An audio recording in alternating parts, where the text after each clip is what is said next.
Hey, this is Michael with 247tailgating.com. Today, I want to show you our #1 most requested tailgate dish that we make. It's an appetizer. It's my wife's homemade Chex Mix. Now, I know this recipe is out there, but we make it a little bit different, and I wanted to share with you why it's the most requested item by far that we get every single season. And just want to also make a quick note, if I do it wrong, honey, I'm sorry. I followed you the best I can by this recipe, but let's just see how it goes. All right, so in the interest of time, the first thing you do is you melt a whole stick of butter, and then we have found through the years that a Pampered Chef baking stone works the best. This is actually one of the casserole dishes, and that's what we have found through the years makes it best. If you don't have one of these, you can use a Pyrex dish. They're perfectly fine, but we think it tastes a little bit better with this.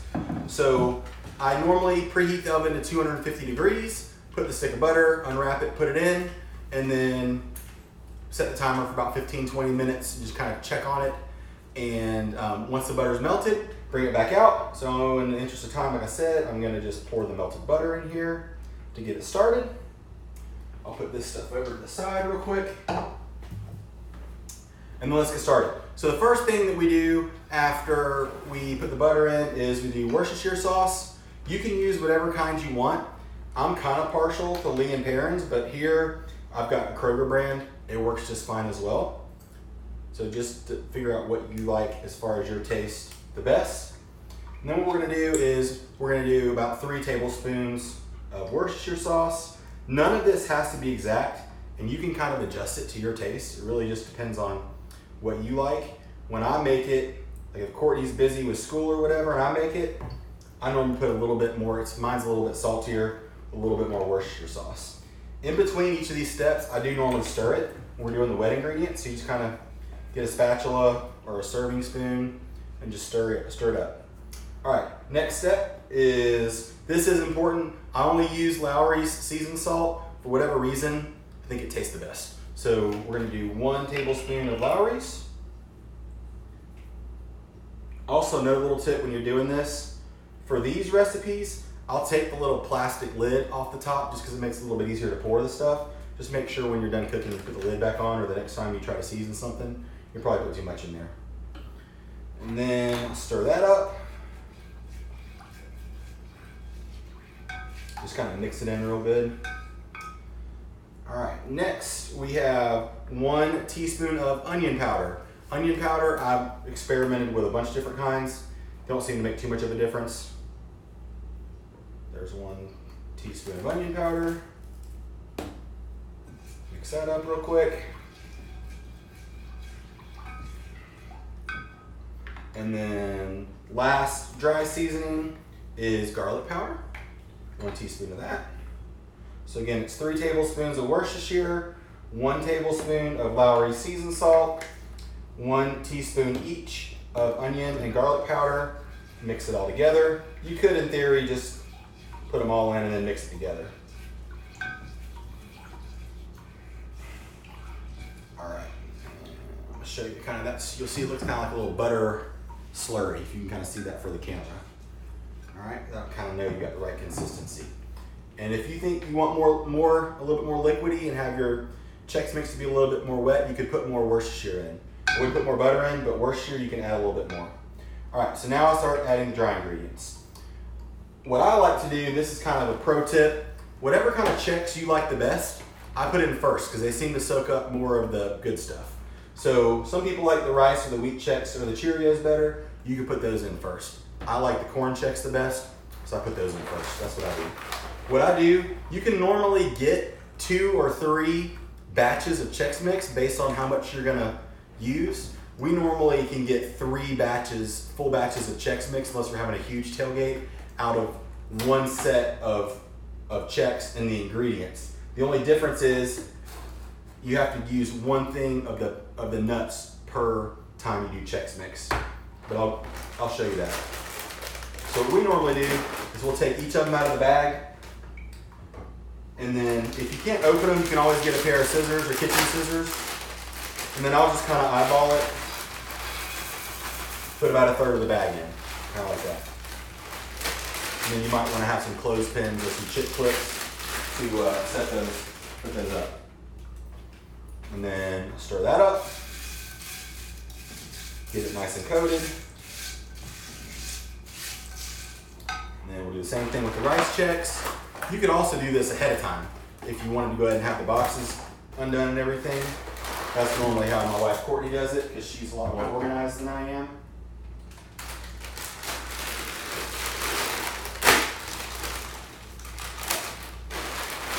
Another third of the bag. The reason why you don't want to overload it, you'll see why, is if you overload it too much, it gets really hard to stir. And then what will happen is you'll end up having Chex Mix all over your stove and in your oven. That kind of stinks. So get some more butter off. Some people I've seen will pour the butter in a giant Ziploc bag and mix it all up like that. That's a common way to do it. We just have always done it this way, and we think it works just fine. Wheat Chex.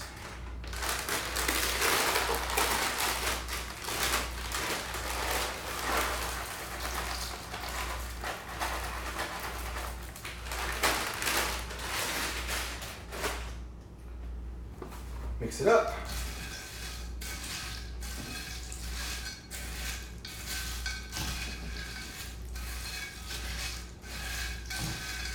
Again. Okay. And then the last cereal is Cheerios. There's all kinds of different variations you can make with this. We have some folks that sometimes we might get some bagel chips and crumble those up and put them in. There's all kinds of different things you can put in to Chex Mix. It's really whatever you like. Some people get those little,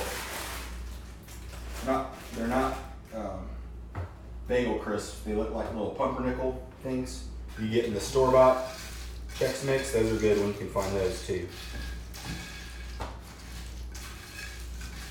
Just set this box over here.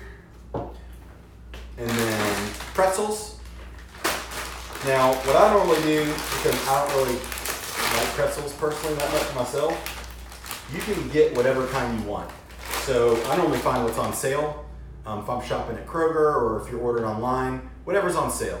I usually try to get a smaller pretzel. So if you like the twist, get the mini twist, or you can get the sticks, or some people have little waffle looking ones that are squares with the waffle pattern. Any of those work fine. Pour the pretzels in. Done with that. Stir it up again.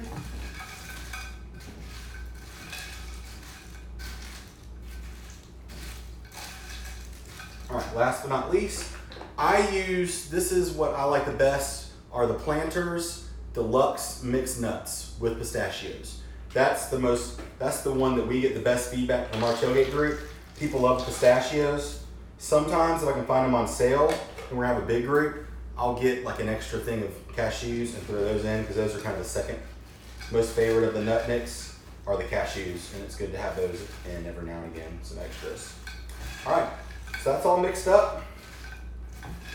You can kind of dig to the bottom and just kind of look and make sure as much of the butter and the seasoning is off the bottom as possible. And then you're done. So your oven's already preheated. Just kind of show you that's what it looks like before it goes in. Like I said, you can make more or less, fill this thing up to the top if you're gonna have a bigger group. It really just depends on you. So then this goes in the oven at 250 degrees. And then I'll set the timer for 15 minutes. The recipe calls for 45-minute total cook time. So what I'll do is I'll set the timer for 15 minutes, then I'll start doing other tailgate stuff. Maybe we're doing a vegetable tray, we'll start cutting up vegetables, packaging all that stuff up. Whatever you can do to help maximize your time while things are cooking is normally how we do this, okay? So we'll be right back in a few minutes and I'll show you what the end result looks like. All right, it's been 15 minutes. I'm gonna pull the Chex Mix out and let's see what it looks like. You wanna make sure you've got some hot pads. All right.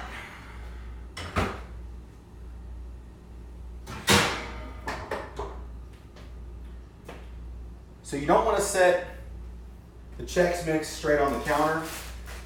I normally either keep it on the stovetop and cut it off, or I'll move it to the counter with a trivet or something like this. Let it cool for maybe just 5 minutes or so after the 45 minutes, and then I'll transfer it straight to one of our tailgate plastic bowls. We use a plastic bowl with 4 snap lids, but we'll leave the lid off for a good 30 minutes, 45 minutes. Let the Chex mix cool. If you don't do that and let it cool, you don't want it to leave it in the stone, because it'll keep cooking and you might burn or overcook your Chex. But if you put it in the plastic container, make sure you leave the lid off for about 45 minutes. Otherwise, all that steam, the condensation will build up and your Chex Mix will be soggy. So that's kind of a tip that I've definitely messed up a couple times when I was in a hurry. So make sure to give yourself some time. We normally cook this the evening before, or even you can even cook it 2 days before and it still tastes great if you're tailgating on a Saturday to cook it Thursday night. Any earlier than that, it starts to kind of get stale, doesn't keep that long. But this is a great appetizer that everybody loves. It'll add a whole lot to your tailgate. Hope you enjoyed this. If you would like to see all the ingredients and everything that we use to make this dish, you're welcome to below the video. I'm gonna put links down below to show you the baking stone, where we get that stuff, all the different ingredients and spices, any of the tools that we've used in this video. We also appreciate if you like these videos to help support us, please press the subscribe button and also press the bell. That way you'll get alerted every time that we release a new video. Okay, this is been Michael Phillips with 247tailgating.com. Thanks again and have a great day.